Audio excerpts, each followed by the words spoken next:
پر رمضان المبارک کې د شیخ الهند مولانا محمود حسن دیوبندی رحمه الله د اغیب د شپې سب معمول نو علماء کرام یو عجیب واقعه نقل کړی ده.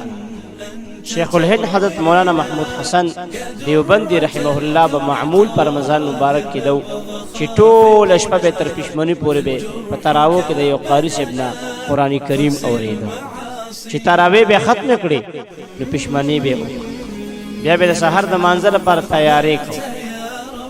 یو سورج چې دغه شان تېرې شوې نو د مسلسل شب بیدارۍ په وجه باندې حضرت صاحب کمزوري شو. د کور زنانو ته معلومه شوله چې حضرت صاحب د رجوع او د مسلسل شب بیدارۍ په وجه باندې کمزوري شوي دي. نو دوی ورته سوال او زاری وکړه چې حضرت صاحب تاسو یو شپه آرام وکړئ، تر د پښمني پورې ځان په عبادت کې مه مشغوله کوه، د دې دپاره چې تاسو لږ آرام میلو شي. حضرت صاحب ورته وویلې وی هېڅ معلومه نه ده چې په آینده رمضان کې به څوک ژوندي وي څوک به نه وي، لهذا زه دا موقع نه ضایع کړم. د کور زنانو ته معلومه وه چې د حضرت صاحب د بل چا عذر قبلې، نو دوی د یو هلک په ذریعه باندې هغه قاري صاحب ته خبر ورولېږه چې کوم قاري صاحب به حضرت صاحب ته په تراوو کې قرآن کریم د شپې اورو. خبر یې ورته ورولېږه چې ته نن حضرت صاحب ته عذر پیش کا چې یاره زه خو نن شپه لږ ډېر ستړی شوی یم او در پښمني پورې نشم ودرېدی.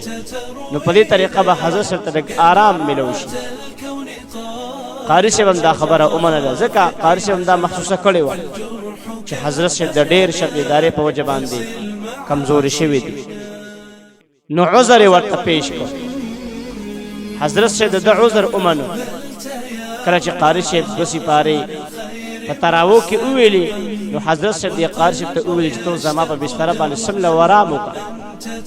قاري صاحب وی کله چې زه په کټ کې سملاستم نو حضرت صاحب په خپله باندې راغی، زما خپې چاپې کول شروع کړو. ما ورته وی حضرت دا خو بېادبي ده، تاسو خو زما پیر او مرشد یې، تاسو ولې زما خپې چاپې کوئ؟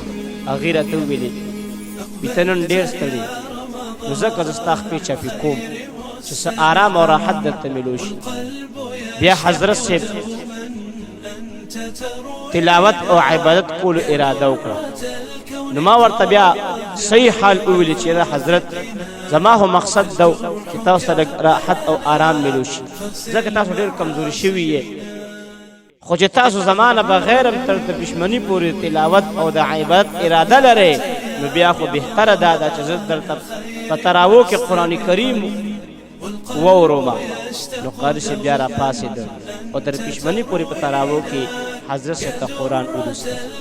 دا د هغې خلکو حالو لوی لوی بزرګانو ټوله شپه به په رمضان کې شب بیداري به یې کوله، د الله عبادت به یې کو او مونږ ټوله شپه خوبونه کوو. یا چې کوم دی نو نوجوانان بهر ګرځي، چکرې وهي، ټوله شپه ګرځي او بیا مونځ وکړي او بس بیا ټوله ورځ ودي. نو زمونږ نوجوانانو ته چې ووې چې یاره کارګزاري راته وروه، ته په روژه کې څه کې څه مصروفیات پې دي، نو زمونږ نوجوانان به ورته لګیا شي یاره به سهار مونځ وکړمه نو اوده شمه او بس بیا ماسپښین مونځ له راپاسم، ماسپښین مونځ وکړمه او بیا اوده شمه، بیا مازدیګر راپاسم، مازدیګر مونځ وکړم بیا لږ چکر ووهم او بیا راشم روژه ماته کړمه، بس بیا لږ داسې وګرځمه، خوراک هضم کړمه او بیا ټوله شپه بس ملګرو سره ناسته پاسته. دا زموږ د خلکو کارګزاري ده. د رمضان کې زموږ د نوجوانانو بعضې نوجوانانو دا حال دی